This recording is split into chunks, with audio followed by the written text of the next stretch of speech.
Iminungkahi ni Incoming Communications Secretary Martin Andanar na tawagin na lamang Presidential Communications Office o PCO ang ngayon Presidential Communications Operations Office o PCOO.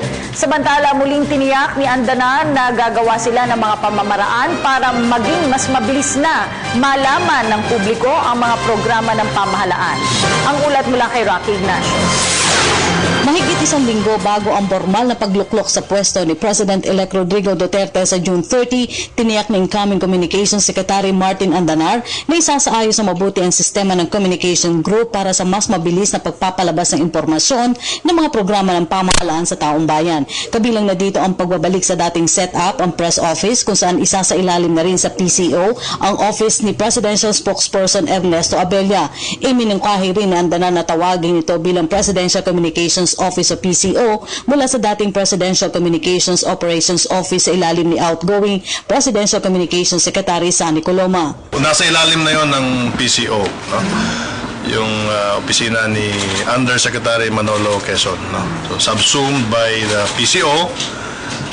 Tapos, simple na lang siguro ang division na yon, magiging Strategic Communications Division ng PCO. Pero ang kagandahan po nito ay hindi na po magiging medyo magulo yung ating setup, no?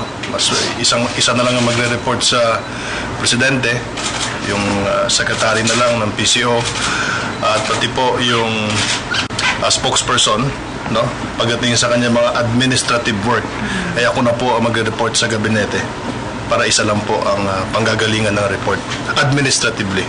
Itutuloy rin ng Duterte administration ng official gazette kung saan inilalabas rin ang mga impormasyon sa mga programa ng pamahalaan. I think the official gazette ay kasama yun sa mandato, no? Pero printed form. Ang ginawa po ni Yusek Manolo ay ginawa niya pong online. Pero itutuloy po natin yung digital at lalong-lalo na yung print form. And we will build on the success of the official gazette online. Kasalukuyan ay periodically naglalabas din ang hard copy edition ito, no? At ito ay inililimbag sa National Printing Office. Kaya lang ang familiar tayo yung online, which is the official gazette na nakikita natin sa internet.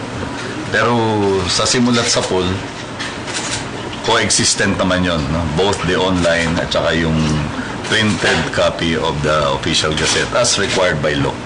Ito ang ikalawang pagkakataon na bumisita si Andanar sa new executive building kung saan naroon ang press working area ng Malacanang Press Corps. Tiniyak rin ito ang smooth transition ng press office. Wala naman yung problema sa akin dahil tulad ng binanggit ko noon sa inyo, professor ko po si Sunny Coloma. Kaya magaling po na professor ito, magaling na teacher. Kaya rest assured po na pag sa simula po ng June 30, pag take over po ng grupo namin dito po sa PCO, lahat po ay magiging smooth sailing. Samantala, sinabi ni Andanar na isinasapinal pa ang magiging talumpati ni President-elect Duterte sa June 30. Para sa Telebisyon ng Bayan, Rocky Ignacio.